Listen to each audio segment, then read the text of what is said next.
Part 1. You will hear a woman phoning a friend to get information about a job agency. First, you have some time to look at questions 1 to 5.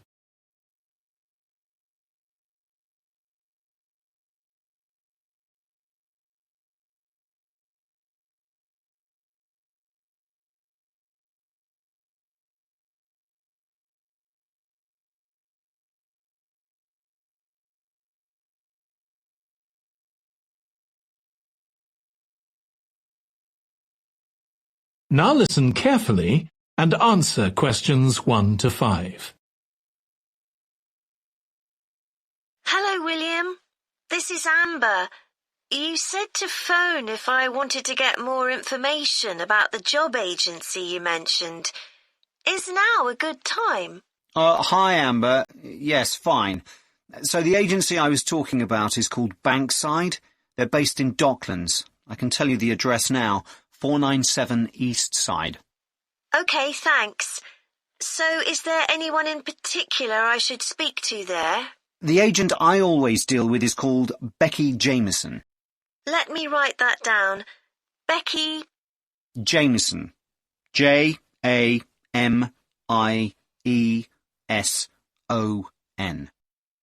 Do you have her direct line? Yes, it's in my contacts somewhere. Right, here we are. 07866 510 333. I wouldn't call her until the afternoon if I were you. She's always really busy in the morning trying to fill last-minute vacancies. She's really helpful and friendly, so I'm sure it would be worth getting in touch with her for an informal chat. It's mainly clerical and admin jobs they deal with, isn't it? That's right.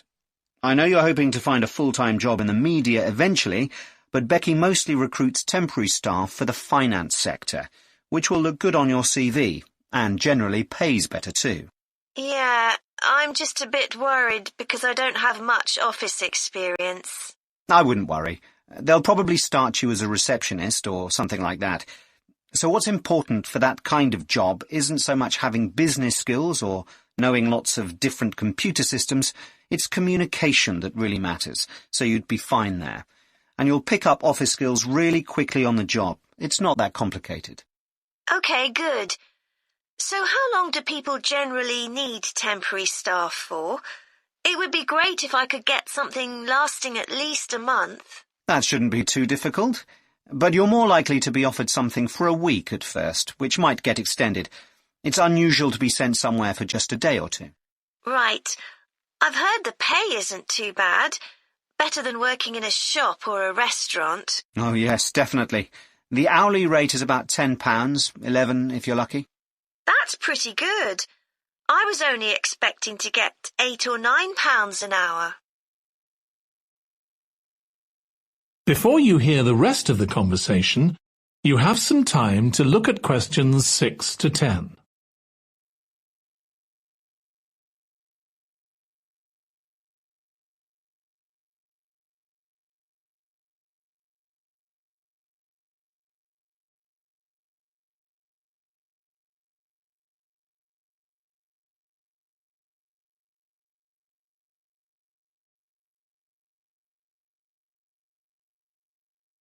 Now listen and answer questions 6 to 10. Do you want me to tell you anything about the registration process? Yes, please.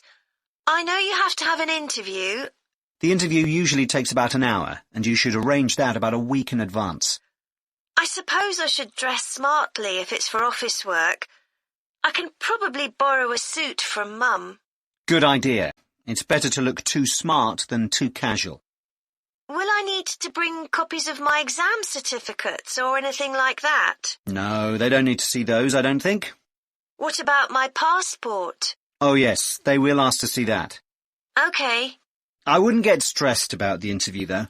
It's just a chance for them to build a relationship with you, so they can try and match you to a job which you'll like. So there are questions about personality that they always ask candidates, fairly basic ones, and they probably won't ask anything too difficult, like what your plans are for the future. Hope not. Anyway, there are lots of benefits to using an agency. For example, the interview will be useful because they'll give you feedback on your performance so you can improve next time. And they'll have access to jobs which aren't advertised. Exactly. Most temporary jobs aren't advertised. And I expect finding a temporary job this way takes a lot less time. It's much easier than ringing up individual companies. Yes, indeed. Well, I think I've covered everything. That is the end of part 1. You now have 1 minute to check your answers to part 1.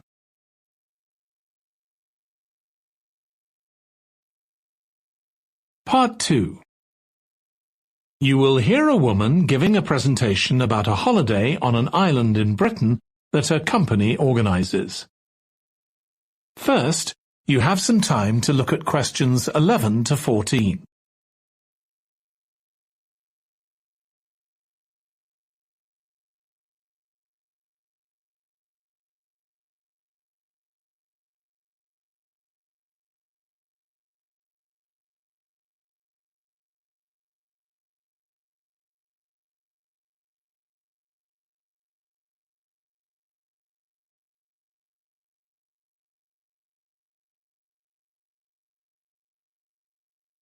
Now listen carefully and answer questions 11 to 14.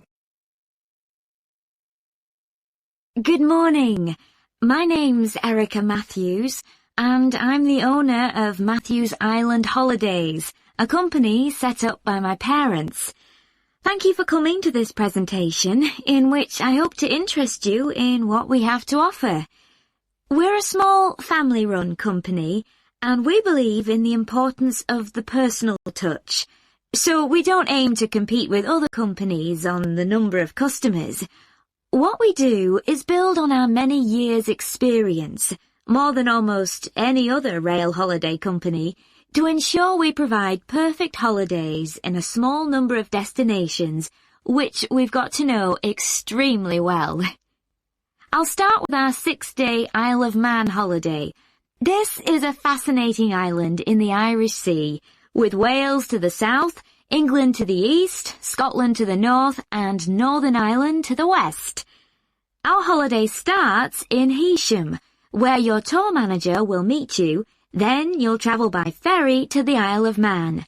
Some people prefer to fly from Luton instead, and another popular option is to go by train to Liverpool and take a ferry from there. You have 5 nights in the hotel, and the price covers 5 breakfasts and dinners, and lunch on the 3 days when there are organised trips.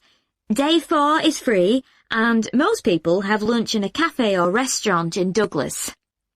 The price of the holiday includes the ferry to the Isle of Man, all travel on the island, the hotel, and the meals I've mentioned. Incidentally, we try to make booking our holidays as simple and fair as possible, so unlike with many companies, the price is the same whether you book 6 months in advance or at the last minute, and there's no supplement for single rooms in hotels.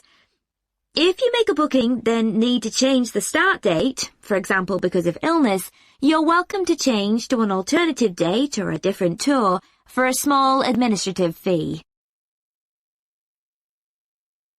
Before you hear the rest of the talk, you have some time to look at questions 15 to 20.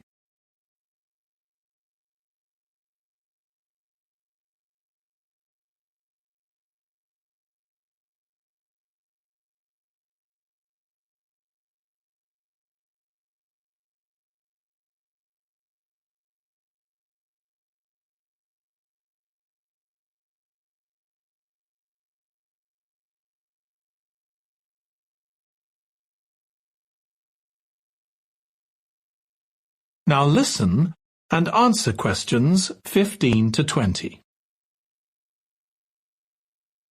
Okay, so what does the holiday consist of? Well, on day 1, you'll arrive in time for a short introduction by your tour manager, followed by dinner in the hotel. The dining room looks out at the river, close to where it flows into the harbour, and there's usually plenty of activity going on. On day 2, you'll take the coach to the small town of Peel, on the way calling in at the Tynwald exhibition. The Isle of Man isn't part of the United Kingdom, and it has its own parliament called Tynwald.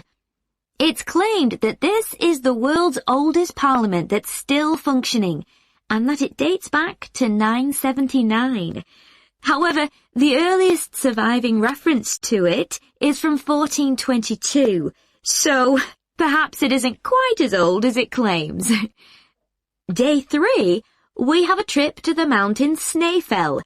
This begins with a leisurely ride along the promenade in Douglas in a horse-drawn tram. Then you board an electric train which takes you to the fishing village of Laxey. From there, it's an 8-kilometre ride in the Snaefell Mountain Railway to the top. Lunch will be in the cafe, giving you spectacular views of the island.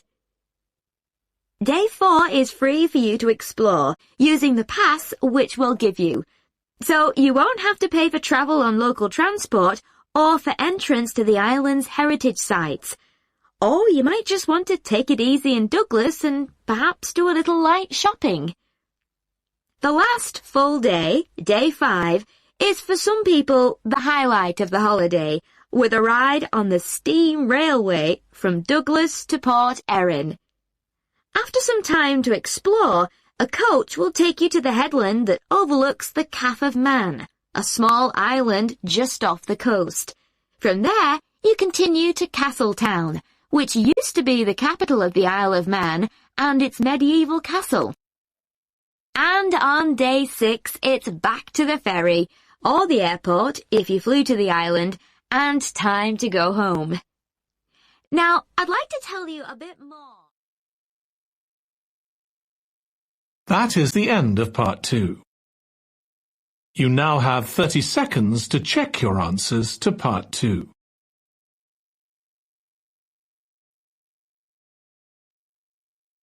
Part 3. You will hear 2 psychology students discussing the effects of the order in which the children in a family are born. First, you have some time to look at questions 21 to 26.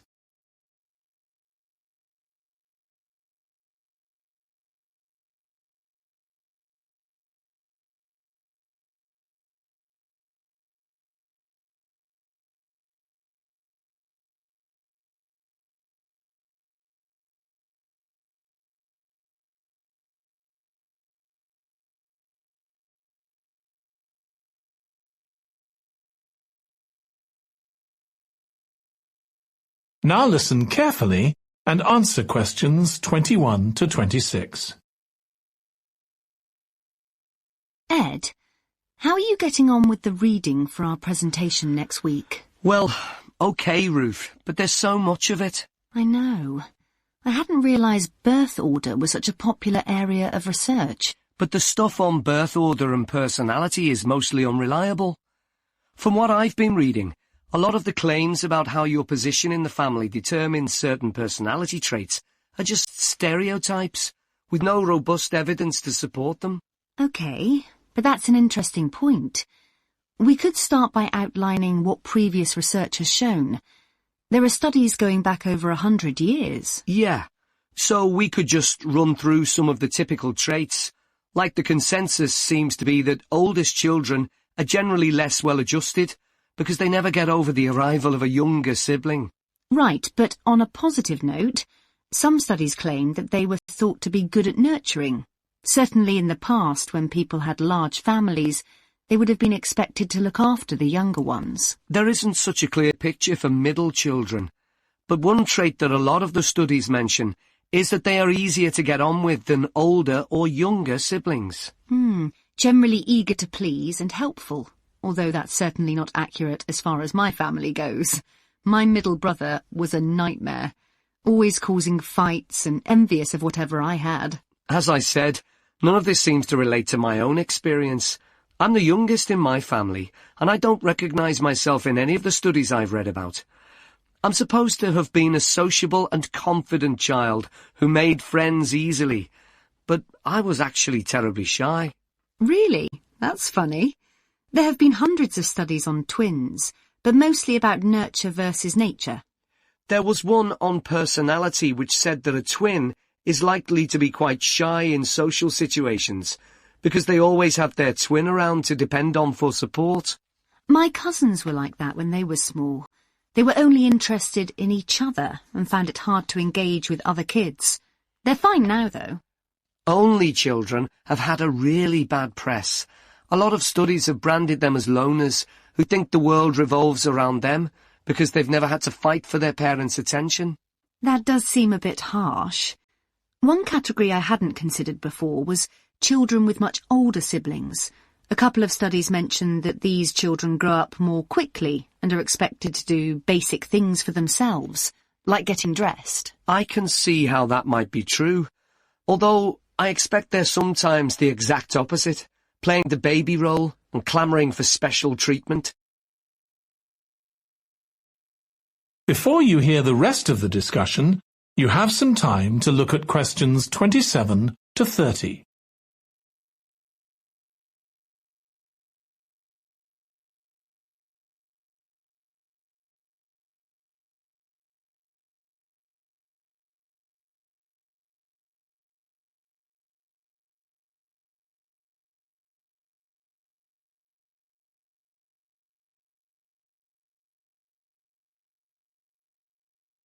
Now listen and answer questions 27 to 30. What was the problem with most of these studies, do you think?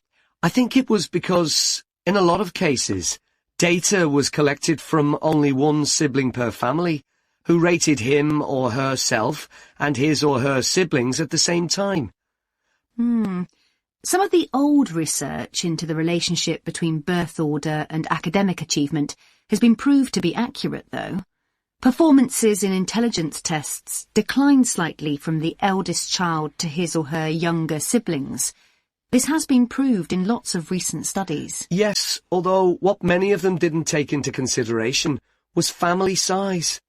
The more siblings there are, the likelier the family is to have a low socio-economic status, which can also account for differences between siblings in academic performance. The oldest boy might be given more opportunities than his younger sisters, for example. Exactly. But the main reason for the marginally higher academic performance of oldest children is quite surprising, I think. It's not only that they benefit intellectually from extra attention at a young age, which is what I would have expected. It's that they benefit from being teachers for their younger siblings by verbalizing processes. Right. And this gives them status and confidence, which again contributes in a small way to better performance. So, would you say sibling rivalry has been a useful thing for you?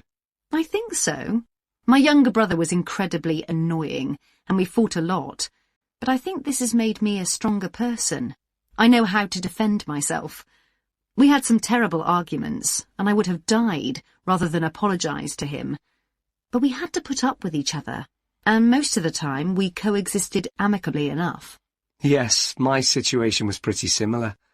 But I don't think having two older brothers made me any less selfish. I was never prepared to let my brothers use any of my stuff. That's perfectly normal, whereas sometimes... That is the end of part 3. You now have 30 seconds to check your answers to part 3. Part 4. You will hear a student giving a presentation about a type of tree known as the eucalyptus, which is common in Australia. First, you have some time to look at questions 31 to 40.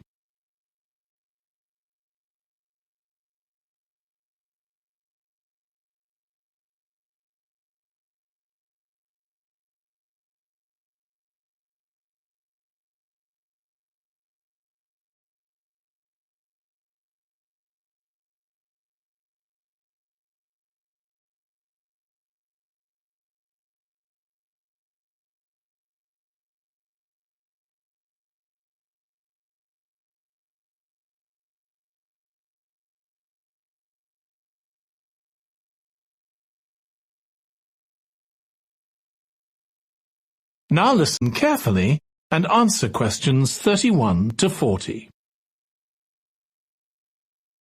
Today, I'm going to talk about the eucalyptus tree. This is a very common tree here in Australia, where it's also sometimes called the gum tree. First, I'm going to talk about why it's important. Then I'm going to describe some problems it faces at present. Right, well, the eucalyptus tree is an important tree for lots of reasons. For example, it gives shelter to creatures like birds and bats, and these and other species also depend on it for food, particularly the nectar from its flowers. So it supports biodiversity. It's useful to us humans too, because we can kill germs with a disinfectant made from oil extracted from eucalyptus leaves. The eucalyptus grows all over Australia, and the trees can live for up to 400 years.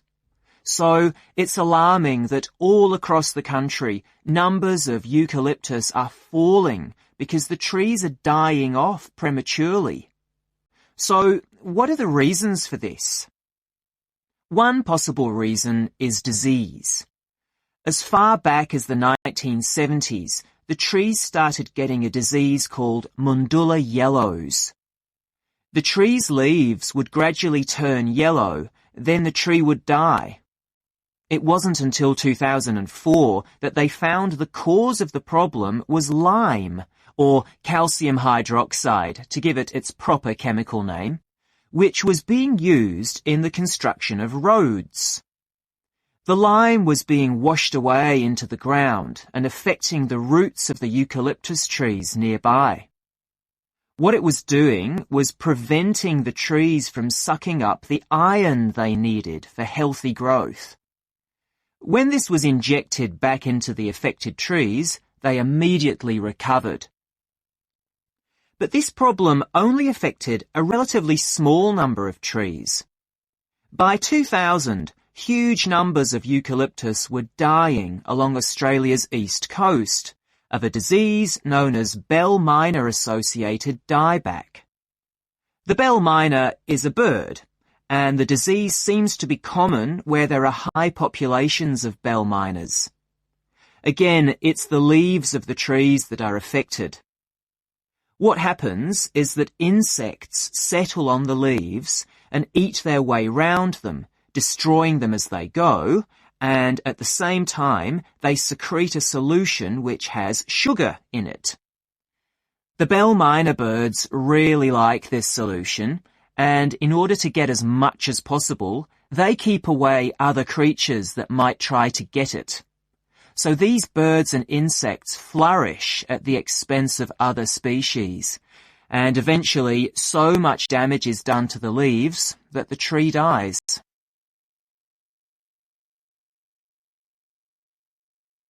But experts say that trees can start looking sick before any sign of bell miner-associated dieback. So it looks as if the problem might have another explanation. One possibility is that it's to do with the huge bushfires that we have in Australia. A theory proposed over 40 years ago by ecologist William Jackson is that the frequency of bushfires in a particular region affects the type of vegetation that grows there. If there are very frequent bushfires in a region, this encourages grass to grow afterwards, while if the bushfires are rather less frequent, this results in the growth of eucalyptus forests. So, why is this? Why do fairly frequent bushfires actually support the growth of eucalyptus? Well, one reason is that the fire stops the growth of other species which would consume water needed by eucalyptus trees. And there's another reason. If these other quick-growing species of bushes and plants are allowed to proliferate, they harm the eucalyptus in another way by affecting the composition of the soil and removing nutrients from it. So some bushfires are actually essential for the eucalyptus to survive as long as they are not too frequent. In fact, there's evidence that Australia's Indigenous people practiced regular burning of bushland for thousands of years before the arrival of the Europeans. But since Europeans arrived on the continent, the number of bushfires has been strictly controlled. Now, scientists believe that this reduced frequency of bushfires to low levels has led to what's known as dry rainforest, which seems an odd name as usually we associate tropical rainforest with wet conditions. And what's special about this type of rainforest? Well, unlike tropical rainforest, which is a rich ecosystem, this type of ecosystem is usually a simple one. It has very thick, dense vegetation, but not much variety of species. The vegetation provides lots of shade, so one species that does find it ideal is the bell myna bird, which builds its nests in the undergrowth there. But again, that's not helpful for the eucalyptus tree. That is the end of part 4. You now have 1 minute to check your answers to part 4.